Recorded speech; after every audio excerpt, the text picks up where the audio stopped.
Welcome, everyone. So, you've reached Grandma Mo, and we cover the WNBA games, and there were 5 on Sunday, and this was one of them. And appreciate it if you could hit that subscribe button and help me grow this channel. Continue to cover all these very exciting WNBA games. So, this one, we had the Sparks visiting Washington, D.C., and going up against the Mystics. So the Mystics got off to a hot start.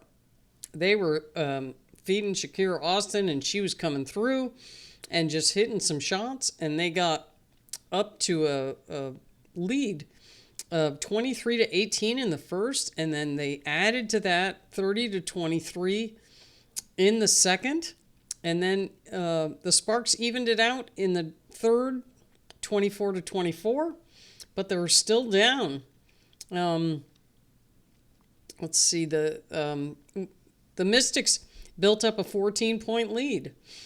But it didn't get, the Sparks started to narrow that down, and then it was hanging around 10 points for quite a while in the third quarter and in the fourth. And then they started to surge, and you thought that the Sparks were coming back. And they got it all the way down to 3 points, but then couldn't break through. They just, when they really needed the shot to go in, it wasn't going in, or, something just wasn't going their way. But Hamby was a big part of that.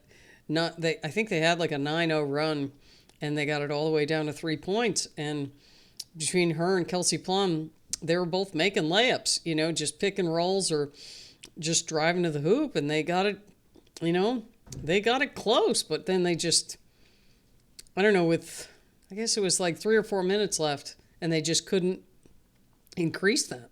They couldn't make a shot down the road. I mean, they still made some shots, but the Mystics kept, they started making them. And Citron was hitting some threes, and they just couldn't break that barrier of 3 points. So they outscored them 21 to 18 in the fourth, and the Mystics get the win at home, 95 to 86 over the Sparks. So now we have a 3-way tie at 16 and 18. I think, what's the other team? Let me see here.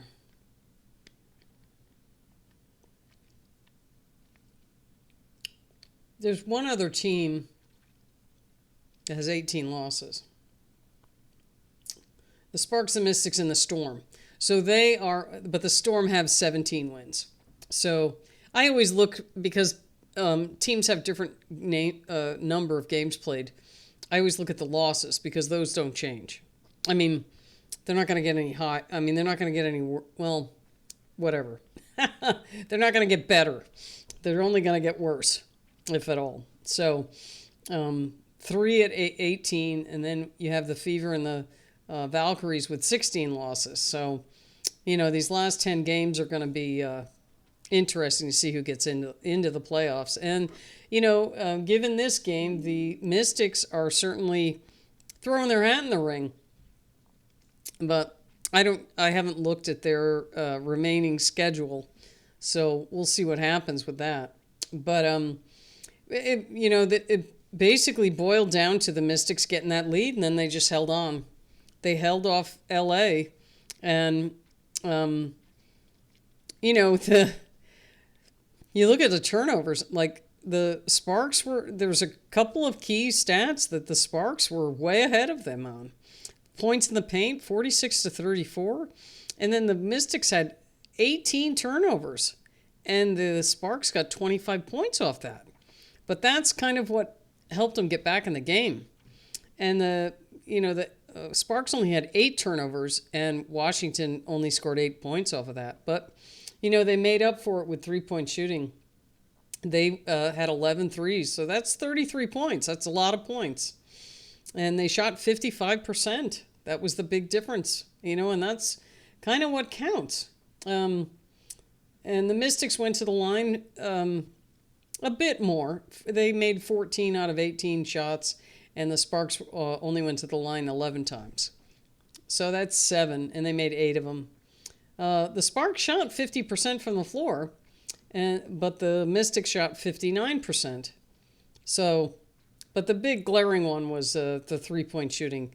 That was the Sparks only shot 33%. And someone that usually makes a lot of those is Azurá Stevens, and she was 0 for 5.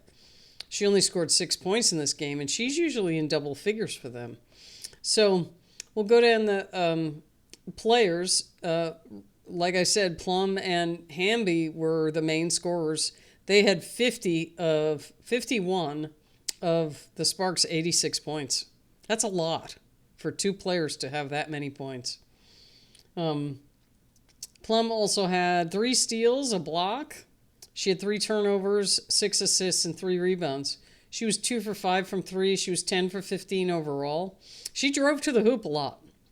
She was going in there, mixing it up. And for someone that's only 5'8", that's tough to do.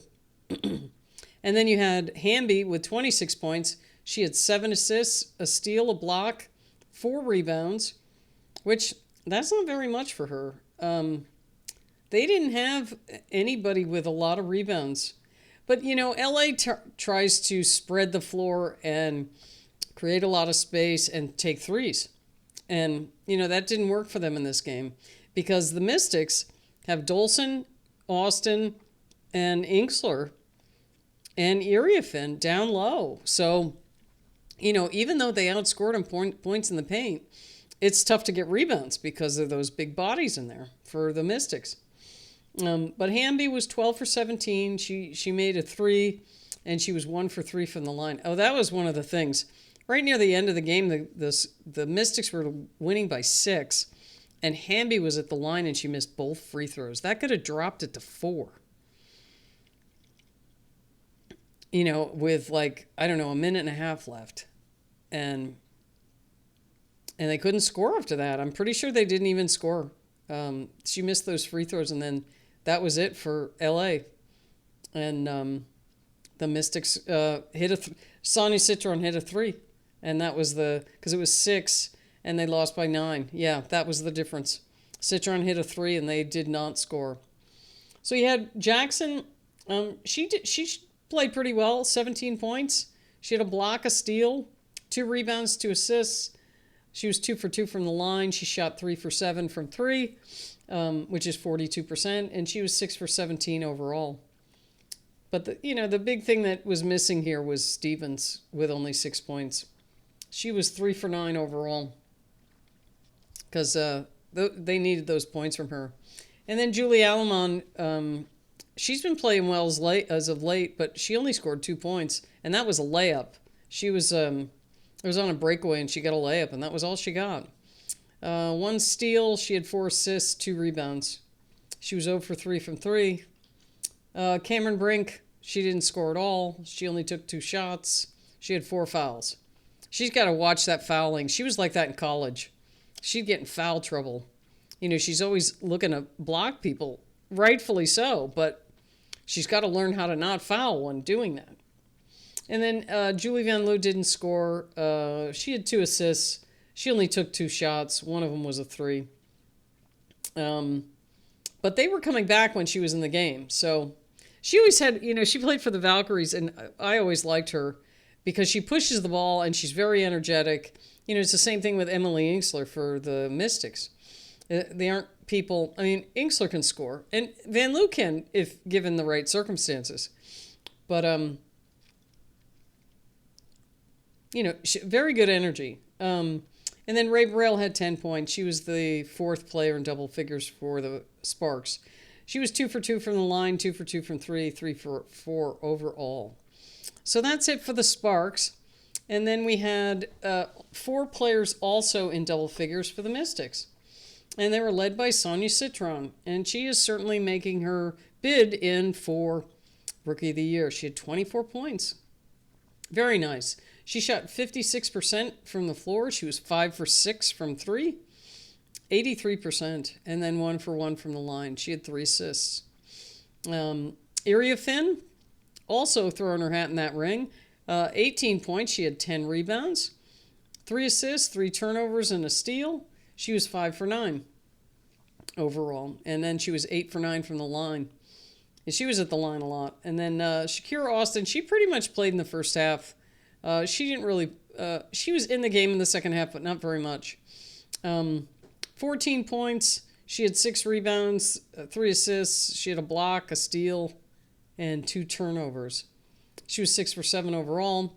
Melbourne, she ended up fouling out of the game near the end there. She took a couple of shots, like Hamby kneed her right in the belly button. That must have hurt. I've had that happen when I was in high school playing. Oh my God, I'm like a little higher. I thought I broke my ribs. That was bad. I couldn't laugh. I couldn't cough. You get hit in the ribs like that. That's bad with a knee. So she had 11 points, 4 assists, 2 rebounds. She was 4 for 7 overall. This was a good game for her. She usually doesn't score this much. Or, and she shot well too. So then we have Sutton. Suge Sutton had 8 points, but she also had 7 assists, 3 rebounds. She had 4 turnovers though. Gotta clean that one up. She was 3 for 4, 2 for 2 from 3.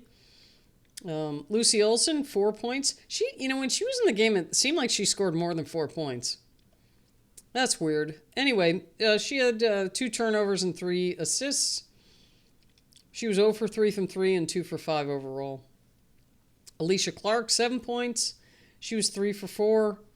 She also had 7 rebounds and 6 assists. That's a nice contribution from, one of your players coming off the bench. She was always a good, like 6th player when she was with the Aces, and I saw her play with the Storm before the Aces. So then you had Emily Ingsler. She had 4 points. She had a block, another block. She had 3 blocks last game. She had 2 steals, an assist, 3 rebounds, and she was 1 for 3 overall. And 2 of those were threes. She took 2 threes. Dolson had 3 points. She only took 2 shots. The last 2 games, she's been shooting more, but this one back to the same thing again. Only took 2 shots. And then Madison Scott got in there, and she ended up getting a hoop. So, all around good game from Washington. They got that strong start and just held on. And the Sparks just didn't have enough in the end to combat that. So, but good game. Very exciting to watch. And that's it for this one. And we'll see you next time.